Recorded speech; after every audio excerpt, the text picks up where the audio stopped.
ഹരി ഓം.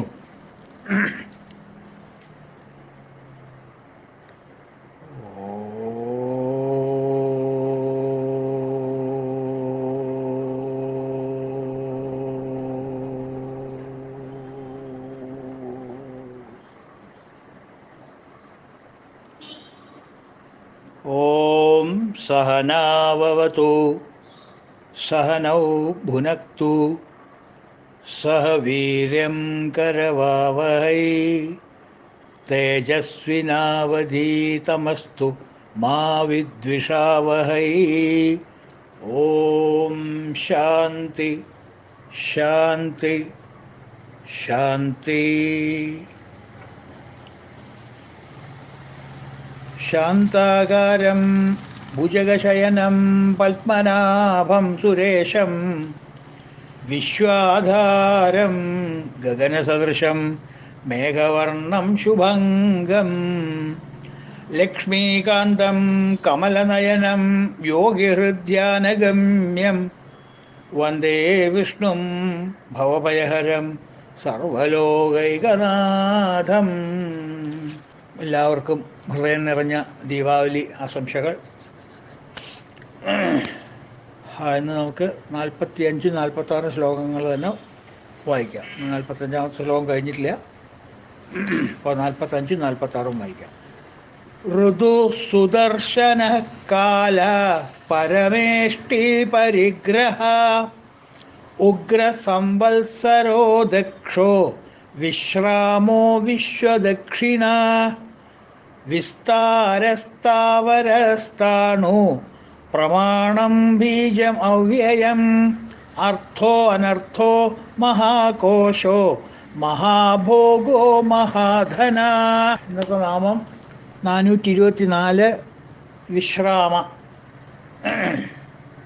വിശ്രാമ എന്ന് വെച്ചാൽ വിശ്രമം കൊടുക്കുന്നവൻ അർത്ഥം. ഫെലിസിറ്റേറ്റർ ഓഫ് റെസ്റ്റ്. റെസ്റ്റ് അല്ല, റെസ്റ്റ്, വിശ്രാമം, ശ്രമമില്ലാത്ത അവസ്ഥ, വിശ്രാമം. സംസാര ദുഃഖത്തിൽ കിടന്ന് ഉഴലുന്ന ജീവജാലങ്ങൾക്ക് സ്വാഭാവികമായിട്ടുള്ള വിശപ്പ്, ദാഹം, ശോകം, സുഖം, ദുഃഖം, മാനം, അപമാനം, കാമക്രോധാദി ഷഡ്ദോഷങ്ങൾ, വാർദ്ധക്യം, മരണം എന്നിവ ക്ലേശങ്ങൾക്ക്, താപങ്ങൾക്കും, അതായത് താപങ്ങളെന്ന് പറയുമ്പോൾ താപത്രയങ്ങൾ, ആദിദൈവികം, ആദിഭൗതികം, ആധ്യാത്മികം, ഇതെല്ലാം ഒഴിച്ചുകൂടാത്തവയാണ്. താപത്രയം എന്നതിന് പറയാം. ആദിഭൗതികമായിട്ടുള്ളത്, ആദിദൈവികമായിട്ടുള്ളത്, ആധ്യാത്മികമായിട്ടുള്ളത് നമ്മൾ ഒരിക്കൽ കണ്ടതാണ്. ഈ താപത്രയങ്ങൾ, സംസാര ദുഃഖത്തിൽ കിടന്ന് ഉഴലുന്നവർക്കുള്ള താപത്രയങ്ങൾ ഒരു കാലത്തും സംസാരത്തിലുള്ളിടത്തോളം കാലം ഒഴിച്ചുകൂടാൻ പറ്റില്ല.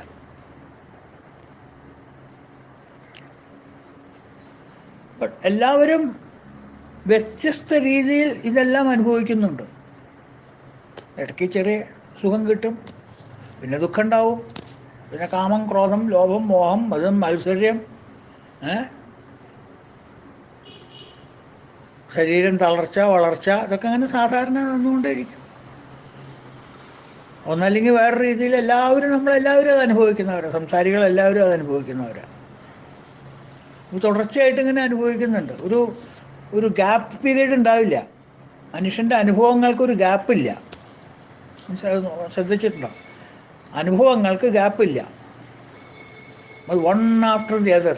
സുഖമായിരിക്കാം, ദുഃഖമായിരിക്കാം, വിശ്രമമായിരിക്കാം, എന്തോ ആയിരിക്കാം. It is a continuous flow. Shut off വാൽവില്ല. അത് വാൾവ് പിടിച്ച് നിർത്താൻ പറ്റില്ല. അതിങ്ങനെ നടന്നുകൊണ്ടേയിരിക്കും. അപ്പോൾ ഉറക്കത്തിലെന്താ? സ്വപ്നം കാണുന്നില്ലേ? സ്വപ്നം കഴിഞ്ഞിട്ടുള്ള അവസ്ഥയിലോ? അവസ്ഥയിൽ എന്താ? സുഖമായിട്ട് ഉറങ്ങുന്നില്ലേ? അതൊരു അവസ്ഥയല്ലേ? അപ്പം അത് കുറച്ച് നേരം കൂടുതൽ സുഖം കിട്ടും, അതിന് ഇരട്ടി ദുഃഖം എണീറ്റ് കഴിഞ്ഞാൽ കിട്ടും, അല്ലേ? അപ്പോൾ മനുഷ്യൻ്റെ അനുഭവം എന്ന് പറഞ്ഞിട്ട് നടന്നുകൊണ്ടേയിരിക്കും. എന്താ കാരണം? Life is ebbing in you. Life നമ്മളിൽ പ്രസൻ്റാണ്. നമ്മൾ ജീവിച്ചിരിക്കുന്നവരായതുകൊണ്ട് അനുഭവം എന്ന് പറയുന്നത് അനുസ്യൂതമായി വന്നുകൊണ്ടേയിരിക്കും. Because life is a series of experiences. ഒരു അനുഭവധാരയാണ് ജീവിതം, മുറിയാത്ത ധാരയാണത്. ഒരു ബ്രേക്ക് ഉണ്ടാവില്ല, ഒരു വിശ്രാമം ഉണ്ടാവില്ല. No rest, no interval, no lunch hour, ഒന്നുമില്ല, നോ ലീവ്. മനസ്സിലായില്ലേ? അപ്പോൾ പലവരും പല രീതിയിലാണത് അനുഭവിക്കുന്നതെന്ന് മാത്രം. ഇതിൽ നിന്ന് വിശ്രമം തരുന്നവനാകയാൽ ഭഗവാൻ വിശ്രാമ. എങ്ങനെയാണ് ഇതിൽ നിന്ന് വിശ്രാമം തരണ? മോക്ഷം, ലിബറേഷൻ. ഇതിൽ നിന്നൊക്കെ ലിബറേഷൻ. ഓർമ്മ വരുന്നുണ്ടോ? അതൊക്കെ സംസാര ദുഃഖത്തിൽ നിന്ന് എങ്ങനെയാണ് പുറത്തു വരിക? പുറത്തു വന്നാലത്തെ അവസ്ഥ എന്താ? അത് വരാനുള്ള പ്രക്രിയ എന്തൊക്കെയാണ്? ഇതൊക്കെ നമ്മൾ വളരെ വളരെ വിപുലമായിട്ട് കണ്ടതാണ്, അല്ലേ? അപ്പോൾ ഭഗവാൻ വിശ്രാമ അല്ലെങ്കിൽ മോക്ഷം പ്രദാനം ചെയ്ത് ഭഗവാന്റെ സന്നിധിയിലേക്ക് എത്തിക്കഴിഞ്ഞാൽ മടക്കയാത്ര ഇല്ലാത്ത വിധം അദ്ദേഹം റിട്ടേൺ ടിക്കറ്റ് റദ്ദാക്കിയിട്ട് സംസാര ദോഷങ്ങളിൽ നിന്ന് നിത്യമുക്തനാക്കുന്നു. ആ സർട്ടിഫിക്കറ്റ് കിട്ടാത്തോടത്തോളം കാലം റിട്ടേൺ ടിക്കറ്റ് കൈ പിടിച്ചുകൊണ്ട് നടക്കണം. Season ticket. പോവുക വരിക, പോവുക വരിക, പോവുക വരിക. വഴിക്ക് എവിടെയെങ്കിലുമൊക്കെ നിൽക്കുക, എവിടെയെങ്കിലുമൊക്കെ കയറുക, എന്തെങ്കിലുമൊക്കെ മടിച്ച് തിന്നുക, എന്തെങ്കിലുമൊക്കെ അനുഭവിക്കുക, ഇടയ്ക്ക് കാല് ഒഴുക്കി വീഴുക, ഇങ്ങനെയുള്ള അനുഭവങ്ങളൊക്കെ ഇൻ ബിറ്റ്വീനും. ഇങ്ങനെ ജനന മരണ സൈക്കിളിൽ ഇങ്ങനെ ചവിട്ടി പോവുക നമ്മൾ. എത്ര കഴിഞ്ഞാലും ഇങ്ങനെ ഉഴി തന്നെ. അപ്പോൾ ഒരു വിശ്രാമമില്ലാത്ത സ്ഥലമാണ്. ഭഗവാന്റെ സന്നിധിയിൽ എത്തിക്കഴിഞ്ഞാൽ ആദ്യം തന്നെ അദ്ദേഹം അത് കിട്ടിക്കഴിഞ്ഞാൽ റിട്ടേൺ ടിക്കറ്റ് അങ്ങോട്ട് ക്യാൻസൽ ചെയ്യും. ഇനി പോക്കോരു വേണ്ട, മതി, വിശ്രാമമായി. അങ്ങനെ വിശ്രാമം ആയതുകൊണ്ട് ഭഗവാനെ വിശ്രാമ എന്ന് പറഞ്ഞു. അപ്പോൾ ഈ പറഞ്ഞ ഭഗവാന്റെ ഗുണം നാം ഇതിനു മുമ്പ് പല പ്രാവശ്യവും അവലോകനം ചെയ്തിട്ടുള്ളതാണ്. എന്ത് ഗുണം? മോക്ഷപ്രദായനി. മോക്ഷം പ്രദാനം ചെയ്യുന്ന ഭഗവാന്റെ ഒരു ഗുണമാണ്. ആ ഗുണം നമ്മൾ എത്രയോ പ്രാവശ്യം കണ്ടിരിക്കണം. വേറെ പല നാമങ്ങൾ നോക്കുമ്പോൾ നമ്മൾ കണ്ടിട്ടുണ്ട്. അപ്പോൾ അതിനെക്കുറിച്ചൊന്നും കൂടുതൽ അവലോകനം ചെയ്യേണ്ട കാര്യമില്ല, അധികം സമയം കളയേണ്ട കാര്യമില്ല. ഇനി വരുന്ന കുറച്ച് നാമങ്ങൾ എല്ലാം അങ്ങനെ തന്നെയാണ്. ഇനി ആന്തരിക അർത്ഥം വളരെ വിപുലമായിട്ട് നമ്മൾ കണ്ടതാണ്. ജസ്റ്റ് ഒരു ബ്രഷപ്പ് മാത്രമേ നമുക്ക് അതിൻ്റെ ആവശ്യമുള്ളൂ. മനസ്സിലായോ? അപ്പോൾ ഇങ്ങനെയുള്ള സന്ദർഭങ്ങളൊക്കെ നമുക്ക് വേഗം ഹൈ സ്പീഡിൽ ഓടിച്ചു പോകാമെന്നുള്ള ഒരു ലക്ഷ്യം വെച്ചിട്ടാണ് ഇതിന് മുമ്പ് വന്നിട്ടുള്ള നാമങ്ങളൊക്കെ നമുക്ക് പുതുതായിട്ടുള്ള ആശയങ്ങൾ വരുമ്പോൾ അവിടെ കുറച്ച് നിർത്തി മെല്ലെ വിശ്രമിച്ച് കാര്യങ്ങളൊക്കെ വേണ്ട വിധത്തിൽ ചർച്ച ചെയ്ത് നമുക്കൊരു ഒരു ദൃഢമായിട്ടുള്ളൊരു ഒരു ഒരു എന്താ പറയുക അവലോകനം ചെയ്യാൻ നമ്മളങ്ങനെ ചെയ്യാൻ കാരണം. അപ്പോൾ ഇതിപ്പോൾ നമുക്കിനി സ്കിപ്പ് ചെയ്ത് പോകാം, അധികം താമസിക്കേണ്ട കാര്യമില്ല. അപ്പോൾ അങ്ങനെയാണ് വിശ്രാമ. 425 നാമം വിശ്വദക്ഷിണ. വിശ്വദക്ഷിണൻ എന്ന് വെച്ചാൽ എല്ലാ കാര്യങ്ങളിലും അതിശക്തനും അതുല്യനുമായിട്ടുള്ള കഴിവുള്ളവൻ, സാമർഥ്യമുള്ളവൻ, എല്ലാ കാര്യങ്ങളും സാമർഥ്യമുള്ളവൻ. കാരണം ഈ പ്രപഞ്ചത്തിൻ്റെ സൃഷ്ടി, സ്ഥിതി, സംഹാരം മൂന്നും വഹിക്കുന്നത് ഭഗവാനാണ്, ഗുരുവായൂരപ്പനാണ്. ഇതിൻ്റെ മൂന്നിൻ്റെയും ചാർജ്, പ്രത്യേകിച്ച് മെയിൻ്റനൻസ് അത് അദ്ദേഹത്തിൻ്റെ സ്പെഷ്യൽ ജോലിയാണ്. സ്ഥിതിയും സ്പെഷ്യൽ ജോലി, സൃഷ്ടി സംഹാരവും എക്സ്ട്രാ അസൈൻമെൻറ്റ്. അപ്പോൾ മൂന്നും അദ്ദേഹമാണ്. അപ്പോൾ ഇങ്ങനെയുള്ള സൃഷ്ടിസ്ഥിതി സംഹാരം ആദിയായ സങ്കീർണ കർമ്മങ്ങൾ, വളരെ സങ്കീർണപ്പെട്ട കർമ്മങ്ങളല്ലേ ഇത്. സൃഷ്ടി എന്ന് പറയുന്നത് ചില്ലറയാണോ? ആലോചിച്ച് നോക്കൂ. സ്ഥിതി, സംഹാരം, ഏതതിലും മോശം? എല്ലാം നമ്പർ 1. വളരെയധികം ശ്രദ്ധ ചെലുത്തി പ്രയോഗിക്കേണ്ട ഒരു ചെറിയൊരു ഡെസിമൽ സ്പെല്ലിംഗ് മിസ്റ്റേക്ക് തെറ്റിയാൽ മതി, ആകെ താളം തെറ്റും. അപ്പോൾ മത്ത കുത്തിട്ടിട്ട് കുമ്പളം മുളയ്ക്കാൻ തുടങ്ങിയാലത്തെ കഥ എന്താ ആലോചിച്ച് നോക്കൂ. സിമ്പിളായിട്ട് അതാ വിചാരിച്ചാൽ മതി. ഭഗവാന് ചെറിയൊരു സ്പെല്ലിംഗ് മിസ്റ്റേക്ക് പറ്റി, ഇതാ കുറേ നാട്ടിൽ, ഇനി ഒരു നാട്ടിൽ മത്ത കുത്തിയിട്ട് അതാ കുമ്പളം മുളയ്ക്കണേന്നായി, പ്രസ് റിപ്പോർട്ടറായി, അതായി TV ചാനലായി, എന്താ പറയുക, ഗിന്നസ് ബുക്ക് ഓഫ് റെക്കോർഡ്സിൽ വരികയായി, അല്ലേ? എന്തൊക്കെ പ്രശ്നങ്ങളുണ്ടാവുക. അങ്ങനെ ഉണ്ടായിട്ടുണ്ടോ? വല്ലപ്പോഴും മത്ത കുത്തിയിട്ട് കുമ്പളം മുളകലുണ്ടായിട്ടുണ്ടോ? അപ്പോൾ എന്തൊരു വ്യവസ്ഥയാണ് ആ സൃഷ്ടിയിലുള്ളത്. സ്ഥിതി അതേപോലെ തന്നെ, പറയേണ്ട കാര്യമുണ്ടോ? സംഹാരം. അയ്യോ, ഒരാളൊക്കെ തെറ്റിക്കൊണ്ടുപോയാലോ? ആലോചിച്ച് നോക്കൂ. ഇവിടുന്ന് പോവും ചെയ്യും, അവിടെ അഡ്മിഷനും കിട്ടില്ല, അവിടെ കിടത്തില്ല, നിങ്ങൾക്ക് സമയമായിട്ടില്ല പറയും. ഇവിടുന്ന് പോയി തിരിച്ചു വരുമ്പോഴേക്കും സ്ഥൂല ശരീരമൊക്കെ വേണ്ട പോലെ ചെയ്തിട്ടുണ്ടാവും ആൾക്കാർ, അതിനെ സംഹരിച്ചിട്ടുണ്ടാവും, സംസ്കരിച്ചിട്ടുണ്ടാവും, അതതിൻ്റെ പാട്ടിൽ പോയിട്ടുണ്ടാവും. പിന്നെ അവിടെ പോവുക? അങ്ങനെ പറ്റിയിട്ടുണ്ടോ എല്ലാവർക്കും? പറ്റിയിട്ടില്ല. അപ്പം അതിസങ്കീർണമായ ഈ മൂന്ന് എന്താണ് പറയുക, സൃഷ്ടി സ്ഥിതി സംഹാരം എന്ന് പറയുന്ന പ്രക്രിയകളെ വേണ്ട പോലെ നടത്തുന്നവനാകയാൽ വിശ്വദക്ഷിണൻ എന്ന പേര് വന്നു. അത് ഈ സൃഷ്ടിക്ക്, അല്ലെങ്കിൽ ഈ സൃഷ്ടിയുടെ സുസ്ഥിതിക്ക് വേണ്ടി നല്ല പോലെ അതിനെ മെയിൻറ്റെയിൻ ചെയ്യാൻ വേണ്ടിയിട്ട് വേണ്ടത്ര വ്യവസ്ഥകൾ രൂപീകരിച്ച്, നമ്മൾ കണ്ടതാ വ്യവസ്ഥാന വ്യവസ്ഥകൾ, ഓർഡർലിനെസ് രൂപീകരിച്ച് അതിൻ്റെ നടത്തിപ്പ് സംവിധാനം ഏർപ്പെടുത്തി. അതല്ല രസം. അതുകൊണ്ട് ഭഗവാനെ വിശ്വദക്ഷിണൻ എന്ന് വിളിക്കുന്നു. ഓക്കെ. 426 നാമം വിസ്താര.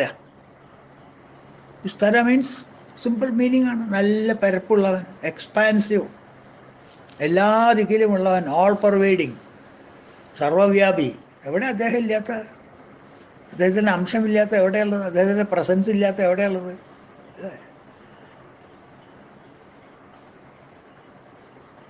നമുക്കത് ആലോചിക്കുമ്പോൾ ഒരു പ്രാന്തം എക്സ്പ്ലനേഷനാണ് തോന്നുന്നു. പക്ഷെ പ്രാന്തം എക്സ്പ്ലനേഷൻ ഒന്നുമല്ല. അപ്പോൾ ഇന്നത്തെ വ്യവഹാരത്തിൽ പോലും എങ്ങനെയാണ്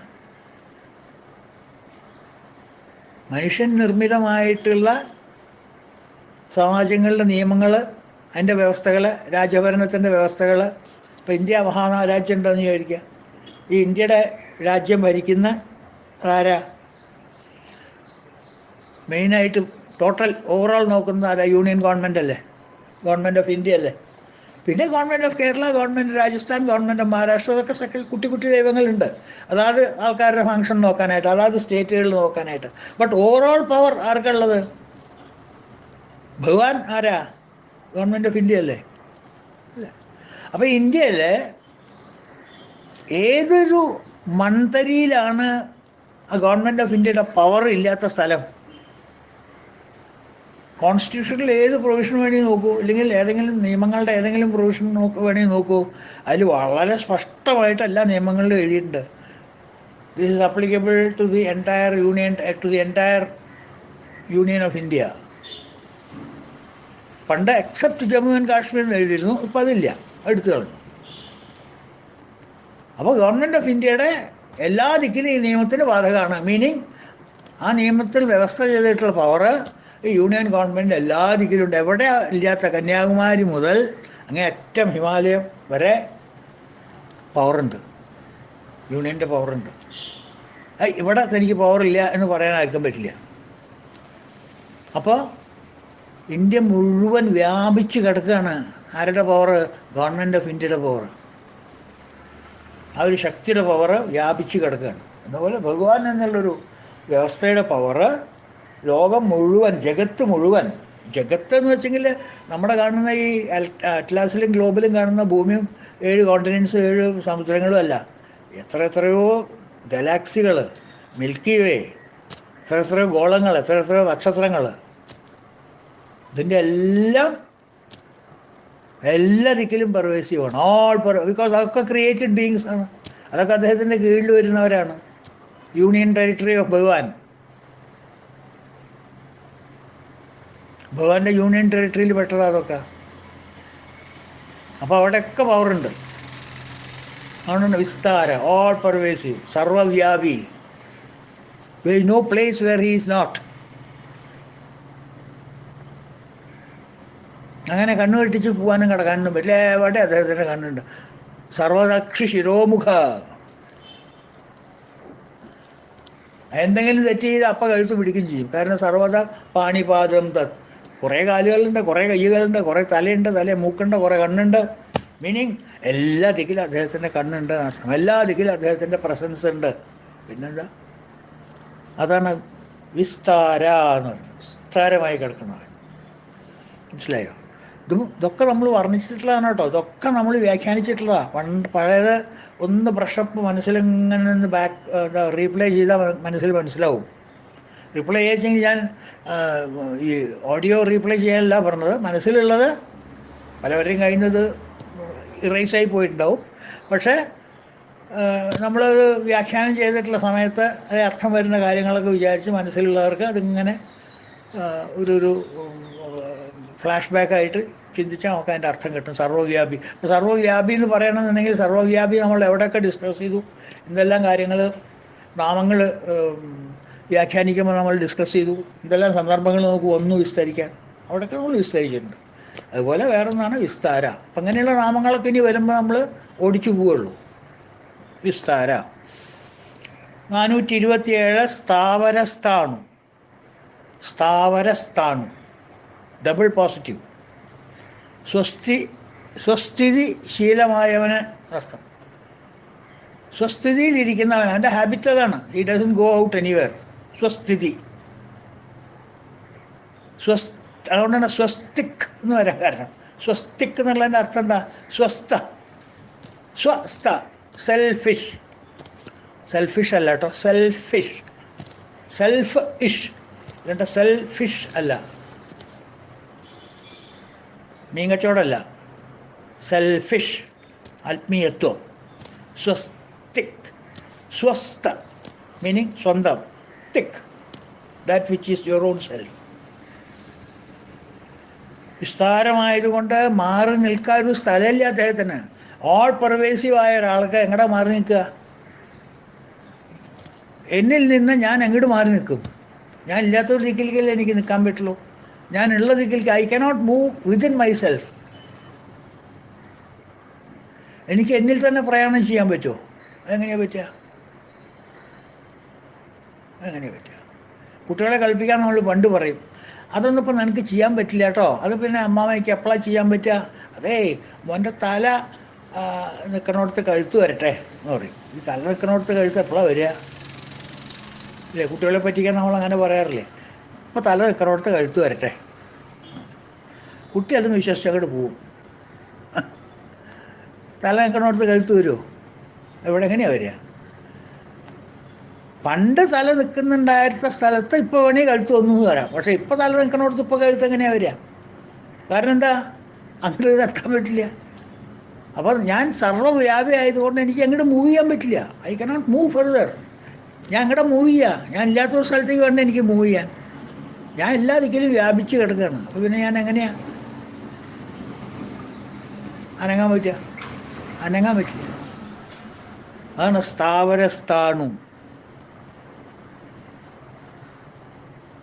നിത്യ സർവഗതസ്ഥാണു അചലോയം സനാതനം. സനാതനമാണ് ഞാൻ. പുരാതനനാണ്. പണ്ടേ ഞാൻ അങ്ങനെയാണ്. ഞാൻ ഐ എം സനാതന. എന്താ സനാതനാവാൻ കാരണം? നിത്യ. ഇന്നലെ ഉണ്ടായിരുന്നു, ഇന്നുണ്ടായിരുന്നു, നാളെ ഉണ്ടാവും. ആദൗയദസ്തി അന്തേയദസ്തി വർത്തമാനേബി തഥാ തഥാ. മുമ്പേ അങ്ങനെയായിരുന്നു, അവസാനം അങ്ങനെയാണ്, ഇപ്പോഴും അങ്ങനെയാണ്. നിത്യ സർവഗതനാണ് ഞാൻ. സ്ഥാണു. ഭഗവത്ഗീത നിന്ന് അതൊക്കെ എടുത്തിരിക്കണം. ഉപനിഷത്ത് നിന്നാണ് ഭഗവത്ഗീത തട്ടിയത്. ഭഗവത്ഗീത നിന്ന് ഇതാ വിഷ്ണുസഹസ്രനാമത്തിലേക്ക് വരുന്നു. നോക്കൂ അതിൻ്റെ ആ ഫ്ലോ. നിത്യ സർവഗതസ്ഥാണു അചലോയം സനാതനം. അചലമാണ്, അനങ്ങാൻ പറ്റാത്ത അവസ്ഥയിലാണ് ഭഗവാൻ നിൽക്കണം. ഭഗവാൻ ഒരനക്കമില്ല. നിങ്ങളുടെ അനങ്ങുക. ഞാൻ ഇല്ലാത്തൊരു ദിക്കിലേക്ക് വേണ്ട അനങ്ങാൻ. ആലോചിച്ച് നോക്കൂ. ഇത്ര സയൻറ്റിഫിക്കാണ് നോക്കുമല്ലേ? ഭഗവാനിപ്പോൾ ഒന്ന് അനങ്ങിയ എന്താ? അവന് അനങ്ങാൻ പറ്റില്ല. ഭഗവാൻ്റെ വിരൽ അനക്കാൻ പറ്റില്ല. എങ്ങടെ അനക്കുക? അപ്പം നമ്മുടെ വിരൽ നമുക്ക് അനക്കാം. ഈ തള്ളവരൽ ഇങ്ങനെ കാണിച്ചിട്ട് ഇങ്ങനെ ഉന്നം ചൂണ്ടിയിട്ട് പറയാം, നന്നെ ഞാൻ കാണിച്ചു തരാമെന്ന് ഇങ്ങനെ ഇട്ട് വീശാം. എവിടെ? ആകാശത്തിൽ ഈ വിരലിങ്ങനെ വീശാം. പക്ഷേ അവിടെ ഒന്നും എൻ്റെ വിരലില്ല. ഞാൻ വീശണോടത്തൊന്നും എൻ്റെ വിരലില്ല. എൻ്റെ വിരൽ എൻ്റെ കയ്യുമ്പോൾ നിൽക്കുകയാണ്. ആ കയ്യുമ്മിൽ കിടന്ന് ഇങ്ങനെ വിരലിന് കളിക്കാൻ പറ്റുമോ? എങ്ങനെ കളിക്കണം? ഇല്ലാത്ത ദിക്കിലേക്ക് അത് മാറാൻ പറ്റുള്ളൂ അല്ലേ? അപ്പോൾ നിത്യ സർവഗതസ്ഥാണു അചലോയം സനാതനം. അതുകൊണ്ട് ഭഗവാൻ സ്ഥാവരസ്ഥാണു ആണെന്ന് അർത്ഥം. സ്ഥാവരസ്ഥാണു. അടുത്ത നാമം പ്രമാണം. ഓ, ഇതും കണ്ടത്. പ്രമാണം, തെളിവ്, പ്രൂഫ്. എന്താണ് ഭഗവാൻ എൻ്റെ സാന്നിധ്യമുണ്ട് എന്നുള്ളതിന് തെളിവ്? തെളിവ് ഭഗവാൻ തന്നെയാണ്. ഈ ലോകത്തിൻ്റെ പ്രപഞ്ചം നിലനിൽക്കുന്ന എന്നുള്ളതിന് എന്താ തെളിവ്? പ്രമാണം. ആരാ തെളിവ്? ഭഗവാൻ തന്നെയാണ് പ്രമാണം.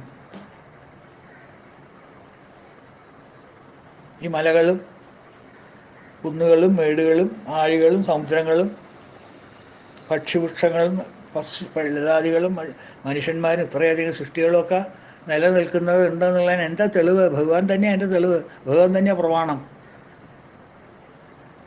അല്ലേ? എവിടെയെന്നാ ഭഗവാനെ കാണാൻ പറ്റില്ല വെച്ചിട്ട് ഭഗവാൻ ഇല്ലയെന്ന് പറയാൻ പറ്റുമോ?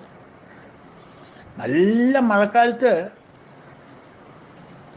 ഇരുണ്ട് വരുന്ന മഴ, അസല് മഴ, ഒരു തുള്ളിക്കൊരു കുടം എന്നൊക്കെ പറഞ്ഞു കേട്ടിട്ടുണ്ട്. മഴ, മുറിയാത്ത മഴ. ആ സമയത്ത് ഒരാൾ വന്നിട്ട് ചോദിക്കണം, സൂര്യൻ ഉണ്ടെന്നുള്ളതിന് എന്താ തെളിവ്? മഴ പെയ്യുമ്പോഴേ സൂര്യൻ ഉണ്ടെന്നുള്ളതിന് എന്താ തെളിവെന്ന് എന്താ കാണിച്ചു കൊടുക്കുക? അയാൾക്ക് ചൂണ്ടിക്കാണിച്ചു കൊടുക്കാൻ പറ്റുമോ? എവിടെ കാണിച്ചു കൊടുക്കാൻ പറ്റുക? അപ്പോൾ നമ്മൾ എന്തായാലും പറയാം, വരവേണ്ട, സൂര്യൻ ഉണ്ടെന്നുള്ളതിൻ്റെ തെളിവ്, ഇതിലും വലിയ തെളിവ് വേണം. അപ്പം എന്താ കാണുന്നത്? മഴ പെയ്യുന്നതല്ലേ കാണുന്നത്. മഴ പെയ്യണമെന്നുണ്ടെങ്കിൽ സൂര്യൻ ഇല്ലാണ്ട് എങ്ങനെയാണ് മഴ പെയ്യുക? എങ്ങനെയാണ്? സ്കൂളിൻ്റെ പടി കണ്ടിട്ടുണ്ടാവില്ല അതല്ലേ? ആ വെള്ളമൊക്കെ അതിനെ വലിച്ചെടുത്ത്, സമുദ്രത്തിൽ നിന്ന് വെള്ളം ഇവാപ്പറേറ്റ് ചെയ്ത് വലിച്ചെടുത്തത് ആരാണ് ആ പണിയെടുത്തത്? സൂര്യനല്ലേ. സൂര്യൻ്റെ എവാപ്പറേറ്റിംഗ് പവർ കൊണ്ടല്ലേ അതൊക്കെ മേപ്പിട്ട് പോയത്, ചൂട് കൊണ്ടല്ലേ മേപ്പിട്ട് പോയത്. അപ്പോൾ സൂര്യൻ ഇല്ല എന്നുണ്ടെങ്കിൽ മഴ ഉണ്ടാവുമോ? ആ മഴ അങ്ങനെ കൊട്ടി പെയ്യണു. ആ സമയത്ത് വന്നിട്ട് സൂര്യൻ്റെ തെളിവ് എന്താണെന്ന് ചോദിച്ചാൽ തന്നെ എങ്ങടെ പറഞ്ഞേക്കണ്ട ഞാൻ? കൂളമ്പാറയ്ക്കോ കുതിരവട്ടത്തേക്കോ? അല്ലേ? അപ്പോൾ ഈ പ്രപഞ്ചം ഉണ്ടെന്നുള്ളതിൻ്റെ തെളിവ്, ഈ പ്രപഞ്ചത്തിൻ്റെ തെളിവ് എന്താ? ഭഗവാൻ തന്നെയാണ് പ്രമാണം. ഈ പ്രപഞ്ചങ്ങളുടെ തെളിവ് ഭഗവാനാണ്. നമ്മുടെയൊക്കെ അസ്തിത്വത്തിൻ്റെ തെളിവ് ഭഗവാനാണ്. ഭഗവാൻ ഇല്ലെങ്കിൽ ഇത് ആരും ഇല്ല, പിന്നെ ഒന്നുമില്ല. പിന്നെ അതുകൊണ്ടാണ് പ്രമാണം. ഇതൊക്കെ കണ്ടിട്ടുള്ളതാണ് നമ്മൾ. എല്ലാം നമ്മൾ കണ്ടിട്ടുള്ളതാണ്. ഞാൻ അങ്ങനെ വേണം ചോടിപ്പോവല്ല കേട്ടോ, എല്ലാം കണ്ടിട്ടുള്ളതാണ്. എപ്പോഴെങ്കിലും വല്ല സംശയവും എല്ലാവർക്കും ഉണ്ടെങ്കിൽ എപ്പോൾ വേണമെങ്കിൽ ചോദിക്കാം, ഒരു സംശയമില്ല. ഒക്കെ പറഞ്ഞിട്ടുള്ള നമ്മൾ ഏതായാലും ഓർമ്മിച്ചെടുക്കാൻ നോക്കൂ. 429 ബീജമവ്യയം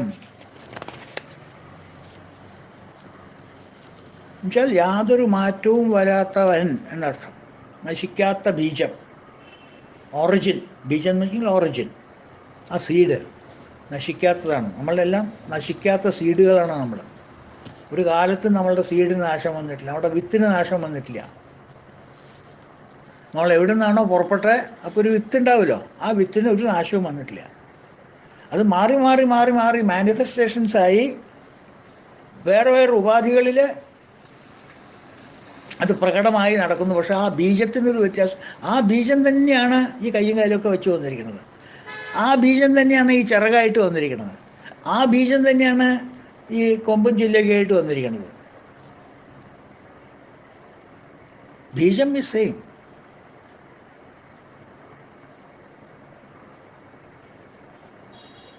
എല്ലാ ഭൂതജാലങ്ങളും വീണ്ടും വീണ്ടും വെളിപ്പെട്ട് സ്ഥിതി ചെയ്ത് ഭഗവാനിൽ തന്നെ ലയിക്കുന്നു. ആദ്യം മുതലുള്ള എടുത്തു നോക്കുള്ളൂ, ആദ്യ സൃഷ്ടി, അതിലുള്ള ബീജങ്ങൾ എവിടെ നഷ്ടമായിരിക്കണം? ഭഗവാന്റെ സാന്നിധ്യം ലഭിച്ച് അങ്ങോട്ട് പോയവർ റിട്ടേൺ ടിക്കറ്റ് ക്യാൻസൽ ചെയ്തവരുണ്ടാവും, അവരെല്ലാം ഞാൻ പറയണത്. അത് നമുക്ക് ഇതിൽ കണക്കിലെടുക്കേണ്ട കാര്യമില്ല. അല്ലാത്തവർ റിട്ടേൺ ടിക്കറ്റ് ക്യാൻസൽ ചെയ്തവരെ ഇപ്പോൾ സൃഷ്ടിച്ച് കാണില്ലല്ലോ. നമ്മളിപ്പോൾ ഉള്ളവർ ആരും റിട്ടേൺ ടിക്കറ്റ് ക്യാൻസൽ ചെയ്തിട്ടില്ലല്ലോ. ഇപ്പോൾ ഒക്കെ റിട്ടേൺ ടിക്കറ്റ് കൈപ്പിടിച്ചിട്ടില്ല നമ്മൾ നടക്കണം. നമ്മളുടെ ആരും റിട്ടേൺ ടിക്കറ്റ് ഇപ്പോൾ ക്യാൻസൽ ചെയ്തിട്ടില്ല. റിട്ടേൺ ടിക്കറ്റ് ക്യാൻസൽ ചെയ്തവരാരും ഇവിടെ കാണില്ല. അവരുടെ പ്ലെയിൻ ഓഫ് കോൺഷ്യസ്നസ് വേറെയാണ്. അവരാരും ഇവിടെ കാണില്ല.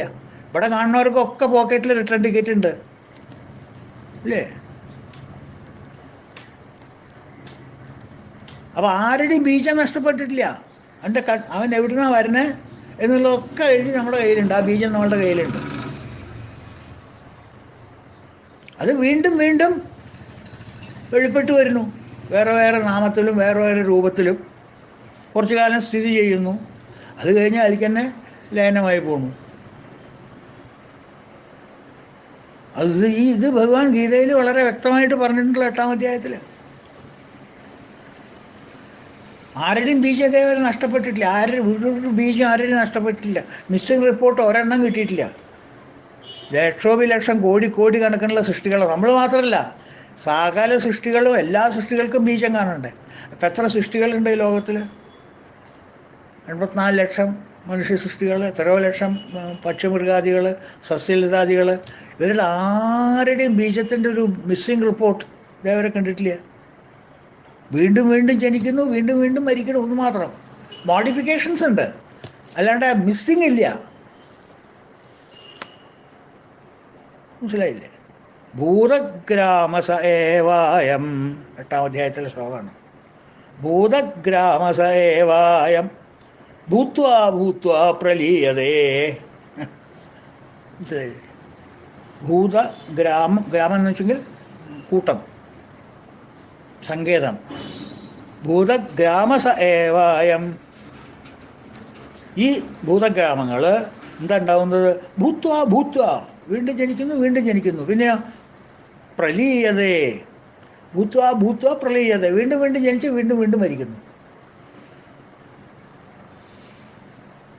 ആദിബീജം നശിക്കുന്നില്ല. 8-ാം അധ്യായത്തിൽ ഭഗവാൻ പറഞ്ഞിട്ടുള്ള ശ്ലോകമാണ്. ഭൂതഗ്രാമസ ഏവായം ഭൂത്വാ ഭൂത്വാ പ്രലീയതേ. ഈ ഭൂതഗ്രാമങ്ങൾ തൻ ഉണ്ടായി നശിച്ചിടും. തമ്പുരാൻ്റെ തർജ്ജമയത്. ഈ ഭൂതഗ്രാമം അതുതാൻ ഉണ്ടായി നശിച്ചിടും. ഭൂത്വാ ഭൂത്വാ, ഉണ്ടായി പ്രലീയതേ, നശിച്ചിടും. മനസ്സിലായോ? അപ്പോൾ അതാണ് അവ്യയമായിട്ടുള്ള ബീജം എന്നർത്ഥം. വ്യയം വന്നിട്ടില്ല, ആ ബീജത്തിന് യാതൊരു കുറവും വന്നിട്ടില്ല, മാറ്റം വന്നിട്ടില്ല. അവ്യയം, നശിച്ചിട്ടില്ല. മാറ്റമല്ല, മാറ്റം വന്നിട്ടുണ്ട്, നശിച്ചിട്ടില്ല അർത്ഥം. അവ്യയം, ബീജം അവ്യയം, അവ്യയമായിട്ടുള്ള ബീജമാണത്. അത് എപ്പോഴാണ് നശിക്കുക? റിട്ടേൺ ടിക്കറ്റ് ക്യാൻസൽ ചെയ്യണം. അതുവരെ ഇതും കൈപ്പിടിച്ച് ഇങ്ങനെ നടക്കണം. ഓക്കെ, അടുത്ത 430 അർത്ഥ. അർത്ഥ മീൻസ് അർത്ഥിക്കപ്പെടുന്നവൻ എന്നർത്ഥം. അർത്ഥിക്കപ്പെടുന്നവൻ എന്ന് വെച്ചെങ്കിൽ ചോദിക്കുന്നവൻ. നമ്മളെല്ലാവരും ഭഗവാനോട് ചോദിക്കുകയാണ്. ഭഗവാന്റെ ആവശ്യം, നമ്മൾ ഓരോരുത്തരുടെയും ആവശ്യം. നമ്മൾ അർത്ഥികളാണ്, ഭഗവാൻ അർത്ഥിക്കപ്പെടുന്നവനാണ്.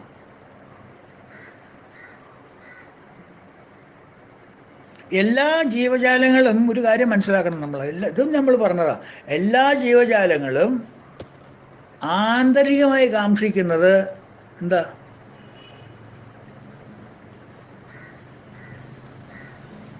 Inner urge of all created beings, human beings മാത്രമല്ല, എല്ലാ സൃഷ്ടികളുടെയും ആന്തരികമായിട്ടുള്ള എർജ് എന്താ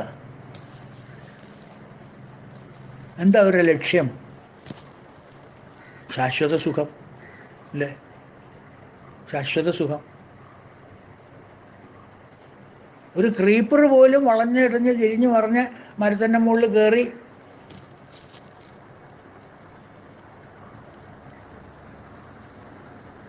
ഇത്തിക്കണ്ണി പോലും, തേന്മാവിൽ ഇത്തിലൊരു തെല്ലു പടർന്നു പോയാൽ തേന്മാവ് വിട്ടൊടുവിൽ ഇത്തൽ തനിച്ചു നിൽക്കും. ആ ഇത്തിലിന് എന്തിനാ ആ തേന്മാവിനെ നശിപ്പിക്കണം? അത് അവൻ്റെ ഒരു ആശ. അവനപ്പോഴാണ് ഒരാഗ്രഹം, നല്ലൊരു സന്തോഷം കിട്ടുന്നത്. ആ ഇത്തിക്കണ്ണിക്ക് തേന്മാവിനെ നശിപ്പിച്ചാലേ അവന് സന്തോഷമുള്ളൂ. ചിലവർക്ക് അങ്ങനെയാണ്. ചിലവരെ നശിപ്പിച്ചാലേ ചിലവർക്ക് സന്തോഷമുള്ളൂ. അപ്പോൾ ഇത്തിക്കണ്ണിക്ക് അങ്ങനെയാണ്. നല്ല കാര്യത്തിന് നശിപ്പിച്ചാലാണ് അവൻ പ്രഭുവായിട്ട് നിൽക്കുള്ളൂ. തേന്മാവിൽ ഇത്തിലൊരു തെല്ലു പടർന്നു പോയാൽ തേന്മാവ് വിട്ടൊടുവിൽ ഇത്തൽ തനിച്ചു നിൽക്കും എന്ന് പറയും. ഒരു ക്രീപ്പർ പുറത്തേക്ക് വരുന്നത് എന്തിനാ? സന്തോഷം നേടാനാണ്. ഒരു പശു അല്ലെങ്കിൽ പക്ഷിമൃഗാദികൾ എല്ലാം പുറത്തേക്ക് വന്ന് അവർ ഈ പറക്കണതും ഓടണതും ചാടണതും ഒക്കെ എന്തിനാ ഇരയുടെ പിന്നാലെ ഓടണം? എന്തിനാ മാൻ്റെ പിന്നാലെ സിംഹം ഓടണത്?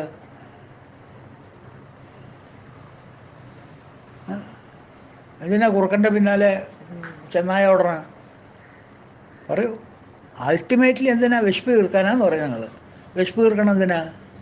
അങ്ങനെ എന്തിനാ കിം കിം കിം കിം എന്ന് ചോദിച്ചു പോയി കഴിഞ്ഞാൽ അവസാനം ഒരു കോട്ട മൈതാനത്തിൽ നമ്മൾ എത്തും. പിന്നെ അവിടുന്ന് അങ്ങോട്ട് പുറത്തേക്ക് കിടക്കാൻ നോക്കുകയെന്ന് വെച്ചാൽ അന്ന് തല ഒരൊറ്റ ഇടിയും മതിലിൻ്റെ മുകളിൽ. എന്ത് ഉത്തരം കിട്ടി? എന്തിനാ അവരൊക്കെ ചെയ്യണം? സുഖം കിട്ടാൻ, ശാശ്വത സുഖം കിട്ടാൻ. ഞാൻ പറഞ്ഞിട്ടുണ്ടൊരിക്കൽ, കള്ളം കക്കണത്, പോലീസ് അറസ്റ്റ് ചെയ്യണത്, മജിസ്ട്രേറ്റ് അവനെ വിസ്തരിക്കണത്, ജയിൽ സൂപ്രണ്ട് അവനെ ജയിലിലാക്കണത്, ഇതെല്ലാം എന്തിനു വേണ്ടിയിട്ടാണ് ആൾക്കാർ ചെയ്യണത്? എല്ലാം സുഖം കിട്ടാനാണ്. അവരവർക്ക് സുഖം കിട്ടണം. 10 കാശ് കൈ കിട്ടിയാലേ വീട്ടിൽ പോയാൽ സുഖമായിട്ട് ജീവിക്കാൻ പറ്റുള്ളൂ. കാശിനായിട്ടല്ലല്ലോ നമ്മൾ പണിയെടുക്കണത്. പാകിസ്ഥാൻ പൈസ തന്നാൽ മതിയോ? പോരല്ലോ. അത് ഇവിടെ കറൻസി ക്രയവിക്രയം ചെയ്യാൻ പറ്റുന്ന കറൻസി വേണ്ടേ? എന്നല്ലേ എനിക്ക് അതിൽ നിന്ന് സുഖം ട്രാൻസ്ലേറ്റ് ചെയ്ത് ആ കറൻസി പേപ്പറിൽ നിന്ന് എനിക്ക് സുഖമായിട്ട് മാറ്റിയെടുക്കാൻ പറ്റുള്ളൂ. അപ്പോൾ ശാശ്വത സുഖമാണ് എല്ലാ ജീവജാലങ്ങളുടെയും, മനുഷ്യന്മാരുടെ മാത്രമല്ല, ആശയം അതാണ്. അപ്പോൾ എല്ലാവർക്കും വേണ്ട എന്താ? ശാശ്വത സുഖമാണ്. ഇതേവരെ കിട്ടിയിട്ടുണ്ടോ എല്ലാവർക്കും? സാന്ദ്രാനന്ദാവും. അത് പരമാനന്ദം എന്നർത്ഥം. ആ പരമാനന്ദത്തിന് വേണ്ടിയിട്ടാണ് നമ്മൾ ഭഗവാനെ അർത്ഥിക്കുന്നത്. അതുകൊണ്ട് ഭഗവാൻ പരമാനന്ദത്തെ അർത്ഥിക്കപ്പെടുന്നവനാകുന്നു. Passive voice.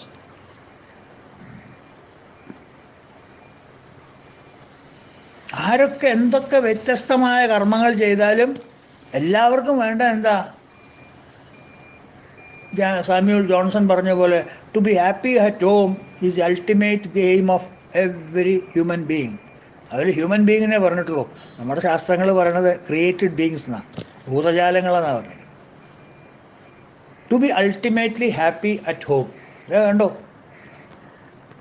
ഇതിന് വേണ്ടിയിട്ടാണ് ഈ സർക്കസൊക്കെ കാണിക്കുന്നത്, ഈ 3 റിംഗ് സർക്കസ്.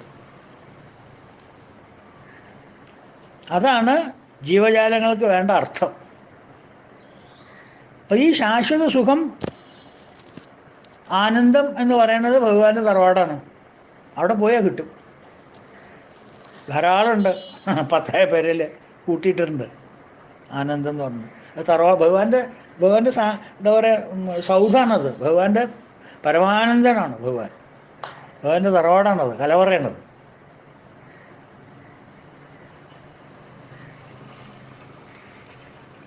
സ്വസ്വരൂപമാണ് തറവാട് മാത്രം. സ്വസ്വരൂപമാണ്, ഭഗവാന്റെ സ്വരൂപമാണത്.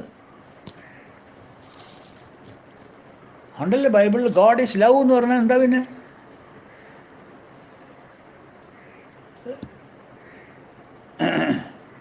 അപ്പം അതിൻ്റെ കണികയും ചെറിയ സ്പന്ദനവും ഒക്കെയാണ് ഈ ജീവികൾ നമ്മളിവിടെ സുഖം സുഖം എന്ന് പറഞ്ഞ് ക്ഷണിക സുഖങ്ങൾ അനുഭവിക്കുന്നത്. അതൊക്കെ വെറും ഒരു സാമ്പിൾ വെടിക്കട്ടെ. ആനന്ദമൊന്നുമല്ല അത്. ഇത് വെറും അശാശ്വതമായ സുഖങ്ങൾ, സ്മോൾ സ്മോൾ ബിറ്റ്സ്.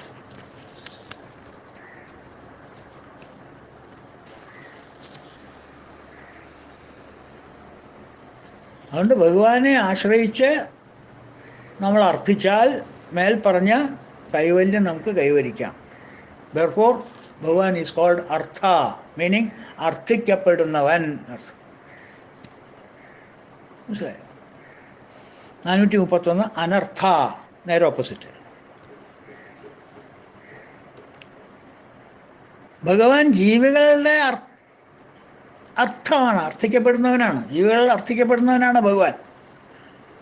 ലക്ഷ്യസ്ഥാനവുമാണ്. നമ്മളുടെ എല്ലാം ലക്ഷ്യസ്ഥാനം അതാണ്, പരമാനന്ദം അതാണ്. എന്നാൽ അദ്ദേഹം അനർത്ഥയാണ്. ഇനിയും അദ്ദേഹത്തിൻ്റെ ലക്ഷ്യസ്ഥാനമൊന്നും വേണ്ട. അദ്ദേഹമാണ് ധീ ലക്ഷ്യം. അപ്പം അദ്ദേഹത്തിനും മഹാസുഖം വേണ്ട, അദ്ദേഹം തന്നെയാണ്. Therefore അദ്ദേഹം അനർത്ഥിയാണ്. നമ്മൾ ഭഗവാനോട് അർത്ഥിക്കുന്നത് പോലെ ഭഗവാൻ വേറൊരാളെ അർത്ഥിക്കേണ്ട കാര്യമില്ല. Therefore ഭഗവാൻ ഈസ് അനർത്ഥി, അനർത്ഥ. അതെന്താ അങ്ങനെ? അതിൻ്റെ കാരണം ഭഗവാൻ പൂർണ്ണനാണ്. ആഗ്രഹങ്ങൾ പൊന്തി വരുന്നത് പോരായ്മയിൽ നിന്നാണ്. From incompleteness the desire flows, അല്ലേ? കംപ്ലീറ്റ് ആണെങ്കിൽ എന്ത് ഡിസയർ? വയറിങ്ങനെ ഫുള്ള് ജംന്നിരിക്കണം വിചാരിക്കുക. 2 ജീരകമണി പോലും കഴിക്കാൻ വയ്യാത്ത അവസ്ഥയാണെന്നുണ്ടെങ്കിൽ പാൽപ്പായസം ഒരു ഗ്ലാസും കൂടിയും പിടിച്ചോളൂ എന്ന് പറഞ്ഞാൽ എന്താ ഉണ്ടാവുക? അയ്യോ വേണ്ട, കുറച്ച് കഴിയട്ടെ അല്ലേ പറയുള്ളൂ. ആദ്യം വേണ്ടെന്നല്ലേ പറയുള്ളൂ. കാരണം എന്താ, യുവർ ഫുൾ. ഒരു ചെറിയ സ്പേസ്, 2 മണി ജീരകെട്ടാനുള്ള സ്പേസ് ഉണ്ടെങ്കിൽ ഒരു ഗ്ലാസ് പായസം കൂടി കുടിക്കും. അപ്പോൾ desire arises from a sense of incompleteness. അപൂർണതയിൽ നിന്നാണ് ആഗ്രഹങ്ങൾ വളരുന്നത്. ആലോചിച്ച് നോക്കുള്ളൂ. അവനവൻ്റെ സ്വന്തം കാര്യം എടുത്താൽ മതി. വേറെ എങ്ങോട്ട് എക്സാമ്പിൾസിന് പോകണ്ട. ലൈഫിലെ ലാബോറട്ടറി നമ്മൾ തന്നെയാണ്. നമ്മളുടെ പേഴ്സണാലിറ്റിയിൽ ഇല്ലാത്തൊരു ലാബോറട്ടറി ഈ ലോകത്തിലില്ല. എല്ലാം നമ്മുടെ അടുത്തുണ്ട്. അപ്പോൾ നമ്മൾ എന്നെ ഒബ്സർവ് ചെയ്താൽ മതി. നമ്മളിൽ എപ്പോഴാണോ അപൂർണത വരണേ, അപ്പോഴാണ് നമ്മൾക്ക് ആഗ്രഹങ്ങൾ വരുന്നത്. ആഗ്രഹങ്ങൾ ഇല്ലാത്ത അവസ്ഥയിൽ നമ്മൾ പൂർണ്ണനാണ്.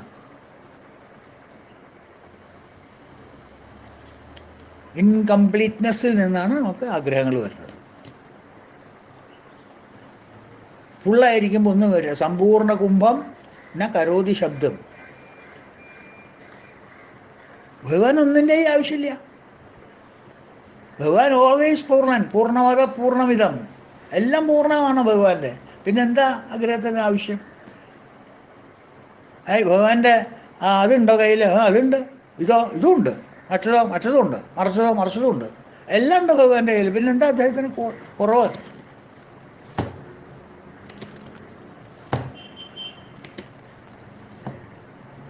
അല്ലെങ്കിൽ ഇതിലൊന്നും അദ്ദേഹത്തിന് ആഗ്രഹങ്ങളില്ല. ആഗ്രഹങ്ങളില്ലെങ്കിൽ ഉള്ള പോലെ തന്നെയല്ല എൻ്റെ അർത്ഥം. അല്ലേ? ഭക്ഷണത്തിന് ആഗ്രഹം ഇല്ല എന്നുണ്ടെങ്കിൽ ഭക്ഷണം കഴിച്ച പോലെ ആയില്ലേ? വിശപ്പുള്ളവൻ ഭക്ഷണം കഴിച്ച പോലെയല്ലേ വിശപ്പില്ലാത്തവന് ഭക്ഷണം വേണ്ടെന്ന് പറയുന്നത്? എന്താ വ്യത്യാസം?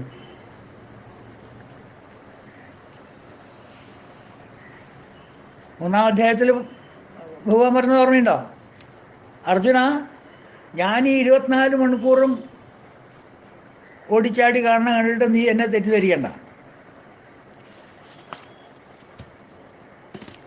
നമേ പാർത്ഥാസ്തി കർത്തവ്യം ത്രിഷു ലോകേഷു കിഞ്ചന നാനവാപ്തം അവാപ്തവ്യം വർത്തമാനസ കർമ്മണി. ഞാൻ സദാ പ്രവൃത്തിയിൽ ഏർപ്പെട്ടുകൊണ്ടിരിക്കുകയാണ്. വർത്തമാനസ കർമ്മണി, കർമ്മത്തിൽ സദാ സമയത്ത് ഞാൻ പ്രവർത്തിച്ചുകൊണ്ടിരിക്കുകയാണ്. അപ്പം ഞാൻ പ്രവൃത്തിയിൽ എപ്പോഴും 24 മണിക്കൂറും പ്രവൃത്തിയിൽ ഏർപ്പെട്ടത് കണ്ടിട്ട് അർജുന നീ തെറ്റിദ്ധരിക്കരുത്. എന്തോ ആനക്കാര്യം നേടാനാണ് ഭഗവാൻ ഈ 24 മണിക്കൂറും കഷ്ടപ്പെടുന്നത് എന്ന് തെറ്റിദ്ധരിക്കണ്ട. എനിക്കൊന്നും നേടാനില്ല, ഒന്നും നേടാത്തതുമില്ല. എനിക്കിനി ഒന്നും നേടാനില്ല, ഞാൻ നേടാത്തതായിട്ടും ഒന്നുമില്ല.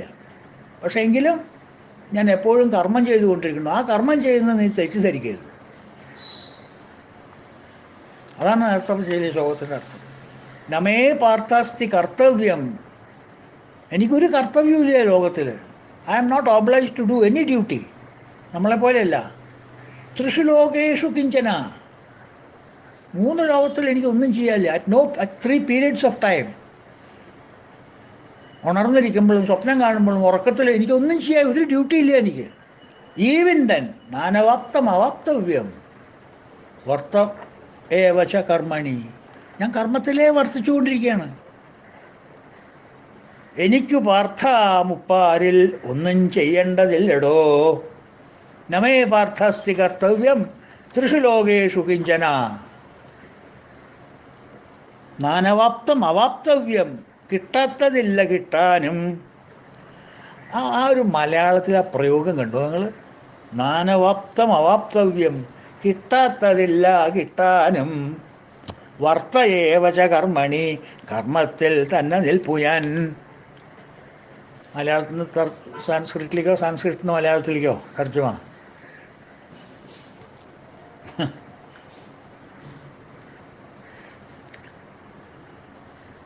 അതാണ് അതിൻ്റെ അർത്ഥം. കാളിദാസന് തന്നെയാണ് പറഞ്ഞിരിക്കുന്നത് അല്ലേ? രഘുവംശത്തിൽ നമ്മൾ വളരെ വിപുലമായിട്ട് കണ്ട ശ്ലോകമാണത്. അമിതോ മിതലോകസ്ത്വം അനർത്ഥീ പ്രാർത്ഥനാവഹി. അങ്ങയെ എല്ലാവരും പ്രാർത്ഥിക്കുന്നു, അങ്ങ് അനർത്ഥിയാണ്. അങ്ങക്ക് ആരും പ്രാർത്ഥിക്കാനില്ല. അങ്ങ് ആരും പ്രാർത്ഥിക്കുന്നില്ല. ഓ എന്താ പറയുക, പാൽക്കടലിലെ തണുപ്പൊന്ന് കുറച്ച് കൺട്രോൾ ചെയ്താലും ഭഗവാനെ എന്ന് ഭഗവാൻ ആരോടെങ്കിലും പ്രാർത്ഥിച്ചിട്ടുണ്ടോ? ഇന്ന് വൈകുന്നേരം 4 മണിക്ക് 4 പരിപ്പോടെ കിട്ടിയാൽ നന്നായിരുന്നു പ്രാർത്ഥിച്ചിട്ടുണ്ടോ ആരോടെങ്കിലും? പ്രത്യുത്വിന് ഒരു ജോലി കിട്ടിയാൽ നന്നായിരുന്നു, അനിരുദ്ധന് സ്കൂളിലൊരു അഡ്മിഷൻ കിട്ടിയാൽ നന്നായിരുന്നു പ്രാർത്ഥിച്ചിട്ടുണ്ടോ? ഭഗവാനോട് ആരോടും പ്രാർത്ഥിച്ചിട്ടില്ല ഭഗവാൻ. എന്നാൽ ഭഗവാനോട് ഒന്നും നമ്മളെന്തൊക്കെയാണ് പ്രാർത്ഥിക്കുന്നത്? ഗുരുവായൂർ നടക്കില്ല എന്നിട്ട് അയ്യോ. അവിടെ ചെന്നാൽ അങ്ങോട്ട് ലിസ്റ്റ് എടുക്കുക, വലിയൊരു ലിസ്റ്റ്. ഈ സൂപ്പർ ബസാറിലൊക്കെ ലുലുവിലൊക്കെ ബില്ലടിച്ച് കഴിഞ്ഞാൽ കണ്ടിട്ടുണ്ടോ? ബില്ല്, കമ്പ്യൂട്ടർ ബില്ല് ഇങ്ങനെ വരും. അത് നീണ്ട് നീണ്ട് നീണ്ട് നീണ്ട് പോവുങ്ങനെ, ഓണവാല് നീണ്ടു പോണ പോലെ. ആ ലിസ്റ്റ് അങ്ങോട്ട് എടുക്കുക. ഒരു സെക്കൻഡൊക്കെ കിട്ടുള്ളൂ, അപ്പോഴേക്കും മഞ്ഞപ്പട്ടേർ വന്നിട്ട് ഓടിക്കും. പക്ഷെ ആ ഒരു സെക്കൻഡ് കൊണ്ട് എന്തൊക്കെയാണ് നമ്മൾ കൺവേ ചെയ്യുക ഭഗവാനോട്? ആ സാധു കേൾക്കുന്നുണ്ടോ കേൾക്കുന്നില്ല ആർക്കറിയാം? എന്തൊക്കെ ലിസ്റ്റാണ് നമ്മൾ ആ ഒരു സെക്കൻഡ് കൊണ്ട് ഭഗവാന് കൊടുക്കുക അല്ലേ? പ്രാർത്ഥന, എന്തൊക്കെയാണ് പ്രാർത്ഥന ഭഗവാന്? ഭഗവാൻ അങ്ങനെ വല്ല പ്രാർത്ഥനയുണ്ടോ? ഇല്ല. എൻ്റെ അയൽവാസി ദരിദ്രവാസി ആവണം, മറ്റെൻ്റെ തല പൊട്ടിത്തെറിക്കണം, അവൻ്റെ പോക്കറ്റിലെ കാശ് എൻ്റെ പോക്കറ്റിൽ വരണം, ഇങ്ങനെ യാതൊന്നും ഭഗവാൻ പ്രാർത്ഥിക്കുന്നില്ല. അനർത്ഥി പ്രാർത്ഥന വഹി, അങ്ങനെയാണ് എല്ലാവരും വന്ന് പ്രാർത്ഥിക്കണതെന്ന് പറയും. അമിതോ മിതലോകസ്ത്വം അനർത്ഥി പ്രാർത്ഥനാവഹി. എന്തുകൊണ്ടാണ് നമ്മൾ പ്രാർത്ഥിക്കണമെന്ന് ഭഗവാൻ പ്രാർത്ഥിക്കാണ്ടിരിക്കാനുള്ള കാരണം? നേരത്തെ പറഞ്ഞ ശ്ലോകം തന്നെ, കിട്ടാത്തതില്ല കിട്ടാനും. ഇല്ലാത്തതിനോട് ഭഗവാന് കാമവുമില്ല, ഉള്ളതിനോട് ഭഗവാന് രാഗവുമില്ല. ഇല്ലാത്തതിനോട് കാമുണ്ടെങ്കിൽ പ്രാർത്ഥിക്കണ്ടോ? ഉള്ളതിനോട് രാഗമുണ്ടെങ്കിൽ അത് പോവാണ്ടിരിക്കണമെന്ന് പ്രാർത്ഥിക്കണ്ടോ? അതുമില്ല. ദ്വാരക കയ്യിൽ നിന്ന് പോകരുതേ ഭഗവാനെ, അങ്ങനൊരു പ്രാർത്ഥനയില്ല. രുക്മിണി എന്നെ മറക്കരുതേ, അങ്ങനെയും പ്രാർത്ഥനയില്ല. ഒരു രാഗവുമില്ല ഉള്ളവരോട്, ഇല്ലാത്തതിനോടൊരു കാമവുമില്ല. പിന്നെ രാഗദ്വേഷങ്ങളില്ല എന്നുണ്ടെങ്കിൽ പിന്നെ എന്തിനാ അദ്ദേഹം പ്രാർത്ഥിക്കണം? അപ്പോൾ ഈ രാഗദ്വേഷങ്ങൾ ഉള്ളത് കൊണ്ടല്ലേ നമ്മൾ പ്രാർത്ഥിച്ച എരപ്പാളി എന്നുള്ള ടൈറ്റിൽ മേടിച്ച് വെക്കണ കയ്യിൽ? പിച്ചക്കാരൻ, ധർമ്മക്കാരൻ എന്നൊക്കെ പറയുന്നത് തന്നെയാണ്. മനസ്സിലായോ? അപ്പോൾ അതാണ് അനർത്ഥ. അടുത്ത നാമം മഹാകോശ. മഹാകോശ മീൻസ് മഹത്തായ കോശങ്ങളുള്ളവൻ അർത്ഥം. ഇതും പറഞ്ഞത് മറന്നോ? അന്നമയകോശം, പ്രാണമയകോശം, മനോമയകോശം, വിജ്ഞാനമയകോശം, ആനന്ദമയകോശം. ഈ കോശങ്ങളൊക്കെ പരമാത്മാവിനെ ആസ്വാദനം ചെയ്തിരിക്കുകയാണ്. ഈ കോശങ്ങളൊക്കെയാണ് പരമാത്മാവിനെ ആസ്വാദനം ചെയ്തിരിക്കുന്നത്. എന്നുവെച്ചാൽ മറിഞ്ഞിരിക്കുന്നതാണ്. ഏറ്റവും വിലപ്പെട്ട വസ്തു നമ്മൾ എങ്ങനെയൊക്കെയാണ് പുതിയ ഒരു സ്വർണ്ണ മെഡലിട്ടുണ്ടെന്ന് വിചാരിക്കുക, അല്ലെങ്കിൽ രത്നം, ഒരു വൈഡൂര്യം, എന്തെങ്കിലും ഒരു മാണിക്കക്കല്ല് കരി കിട്ടിയാൽ നമ്മൾ എങ്ങനെയാണ് പൊതിയുക? അത് തന്നെ ചെറിയ ഒരു സോഫ്റ്റ് പേപ്പർ എടുത്തിട്ട് ഒരു പൂച്ചിൽ പോലും, ഒറ്റ കവറിങ്. അത് കഴിഞ്ഞ് ഒരു സാധാരണ പേപ്പറിൻ്റെ മുകളിൽ ഒരു സാധാരണ വൈറ്റ് പേപ്പർ എടുത്തൊന്ന് പൊതിയും. പിന്നെ അത് കഴിഞ്ഞാൽ ഒരു പ്ലാസ്റ്റിക് പോളിത്തിലീൻ ചെറിയ ബാഗിൻ്റെ ഉള്ളിൽ ഇടും. അതിട്ട് കഴിഞ്ഞാൽ പിന്നെ അത് ഒരു സാധാരണ എൻവലപ്പിൻ്റെ ഉള്ളിലിടും. ആ എൻവലപ്പ് പിന്നെ ഒരു പ്ലാസ്റ്റിക് വലിയ കവറുണ്ടാവില്ല, അതിൻ്റെ ഉള്ളിലിടും. എന്നിട്ട് മടക്കി സെല്ലോ ടേപ്പ് വെച്ച് സ്റ്റേപ്ലർ വെച്ച്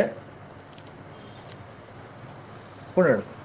അപ്പോൾ അത്രയും വിലപ്പെട്ട വസ്തു ഉള്ളിലിരിക്കുന്നതിനെ ഓരോരോ കോശങ്ങൾ, പ്ലാസ്റ്റിക് കോശം, പോളിയെത്തിലീൻ കോശം, ന്യൂസ് പേപ്പർ കോശം, എൻവലപ്പ് കോശം, ഇതൊക്കെ അതിനെ ആച്ഛാദനം ചെയ്തുകൊണ്ടിരിക്കുകയാണ്. അപ്പോൾ അന്നമയം, പ്രാണമയം, മനോമയം, വിജ്ഞാനമയം, ആനന്ദമയം എന്നുള്ള കോശങ്ങളൊക്കെയാണ് നമ്മുടെ ഹൃത്പുണ്ഡരീകാക്ഷത്തിലുള്ള ആത്മാവിനെ ആച്ഛാദനം ചെയ്തുകൊണ്ടിരിക്കുന്നത്. അതുകൊണ്ട് മഹാകോശ എന്നൊരു പേര്. കോശ എന്നുള്ള വാക്കിന് ഖജനാവ് എന്നുള്ള അർത്ഥമുണ്ട്, ട്രഷറി. പല മൂല്യങ്ങളുടെയും ഖജനാവാണ് ഭഗവാൻ, പാരഗൺ ഓഫ് വെർച്യൂ. എന്ത് ഗുണമാണ് ഭഗവാനില്ലാത്ത? ഭഗവാൻ എന്നുള്ള പേര് വിളിക്കുമ്പോൾ തന്നെ നമുക്ക് ആ ഭഗവാന്റെ ഗുണങ്ങളൊക്കെ മനസ്സിലിങ്ങനെ ആ സ്ക്രീനിൽ തെളിഞ്ഞു വരുന്നില്ലേ? ഐശ്വര്യസ് സമഗ്രസ്യ വീര്യം, കീർത്തി, ജ്ഞാനം, വൈരാഗ്യം, ഇങ്ങനെയുള്ള ഷഡ്ഭാവങ്ങളെല്ലാം ഷഡ്ഗുണങ്ങളെല്ലാം ഭഗവാനുണ്ടെന്ന് തെളിഞ്ഞു വരില്ല സ്ക്രീനിൽ. ഭഗവാൻ എന്നുള്ള പേര് പറയുമ്പോൾ തന്നെ അതൊക്കെ ഭഗവാന്റെ ഗുണങ്ങളാണ്, അതൊക്കെ ഭഗവാന്റെ ഐശ്വര്യങ്ങളാണ്, അതൊക്കെ ഭഗവാന്റെ ട്രഷറിയാണ്. അപ്പോൾ ഈ സൽഗുണങ്ങളുടെ ഒരു ട്രഷറിയാണ് ഭഗവാൻ അർത്ഥം. ഇത് കോശ. അതുകൊണ്ട് അത് മഹാകോശ. ദേവിയെക്കുറിച്ചും പറയുമ്പോഴെങ്ങനെ ലളിതാ സഹസ്രനാമത്തിൽ മഹൈശ്വര്യ എന്നുള്ളൊരു നാമമുണ്ട് ലളിതാ സഹസ്രനാമത്തിൽ. മഹാഭോഗ, മഹൈശ്വര്യ, മഹാവീര്യ, മഹാബല. ഈ ഐശ്വര്യം, കീർത്തി, വീര്യം, ശ്രീ, ജ്ഞാനം, വൈരാഗ്യം എന്നുള്ള ഷഡ്ഗുണങ്ങൾ തന്നെയാണ് ദേവിക്കും ഇവിടെ പറഞ്ഞേക്കണം. മഹാഭോഗൈ മഹൈശ്വര്യ മഹാവീര്യ മഹാബല. അപ്പം അവിടെയും ഈ മഹൈശ്വര്യ എന്ന് പറയുന്നത് മഹാകോശ തന്നെയാണ് ഭഗവാന്റെ അർത്ഥം. അപ്പം ഇന്ന് മതി. 46 മിനിറ്റ് കഴിഞ്ഞു, 47 മിനിറ്റ് ആവാറായി. അപ്പം ഇന്ന് നമുക്ക് നിർത്താം. എടുത്തു വരുന്ന നാമങ്ങൾ നമുക്ക് നോക്കാം. ഇതേപോലെയാണെങ്കിൽ വേഗം ഓടിച്ചു പോവാം. അല്ല നല്ല സമയം എടുത്ത് പറയേണ്ടതാണെന്നുണ്ടെങ്കിൽ അപ്പോൾ പറയാം. അപ്പോൾ അതനുസരിച്ച് നോക്കാം, ഓരോ നാമങ്ങൾ വരുമ്പോൾ നോക്കാം. പക്ഷേ ഇങ്ങനെ ഓടിച്ചു പോണ നാമങ്ങളൊക്കെ പഴയ കോണ്ടെക്സ്റ്റ് ഒന്ന് ഓർമ്മിപ്പിക്കുക മനസ്സിൽ. അപ്പോൾ ഒന്നുകൂടി ഒരു റിവിഷനായി മാറുന്നത് കേട്ടോ. പറഞ്ഞ പോലെ സംശയം ഉണ്ടെങ്കിൽ എപ്പോൾ വേണമെങ്കിൽ വിളിക്കാൻ, ചോദിക്കാം. കുറേ ആൾക്കാർ വിളിക്കുന്നുണ്ട്, ആവുന്നതും സംശയങ്ങൾ തീർത്തു കൊടുക്കുന്നുണ്ട്. അവരെ തമ്മിൽ കാണാൻ പറ്റാത്തതുകൊണ്ട് ബോഡി ലാംഗ്വേജ് ഒന്നും അറിയില്ല. എന്നാലും തൃപ്തിയായിട്ട് ഉള്ള റിപ്ലൈ കിട്ടിയെന്നാണ് ഞാൻ വിശ്വസിക്കുന്നത്. എനിക്കിപ്പോൾ അങ്ങനെയല്ലേ വിശ്വസിക്കാൻ പറ്റുള്ളൂ, ഞാൻ വെറുതെ നെഗറ്റീവ് ആവണതിന്. അപ്പോൾ അതാണ് അതിൻ്റെ സത്യാവസ്ഥ. അപ്പോൾ ആവശ്യമുള്ളവർക്ക് വിളിക്കാം. ചില നാമങ്ങൾക്ക് ചില പ്രത്യേക അർത്ഥങ്ങൾക്ക് വല്ല പറഞ്ഞതിൽ വല്ല വ്യത്യാസം ഉണ്ടെങ്കിൽ അത് ക്ലാരിഫൈ ചെയ്യാവുന്നേ നോക്കാം. അപ്പോൾ നമുക്ക് നാളത്തെ ശ്ലോകം, നാളത്തെ നാമം എടുത്തിട്ട് നാളത്തെ അർത്ഥം നമുക്ക് നാളെ പറയാം. അതുവരെ എല്ലാവർക്കും Hari Om. Once again a very very happy Deepavali. May God bless you. Om പൂർണ്ണമദ പൂർണ്ണമിദം പൂർണ്ണാത് പൂർണ്ണമുദച്യതേ പൂർണ്ണസ്യ പൂർണ്ണമാദായ പൂർണ്ണമേവാവശിഷ്യതേ. ഓം ശാന്തി ശാന്തി ശാന്തി. ഹരി ഓം തത്സത്. ഓം ശ്രീ ഗുരുഭ്യോ നമഃ. കൃഷ്ണ, ഗുരുവായൂരപ്പ, ഭഗവാനെ രക്ഷിക്കണേ.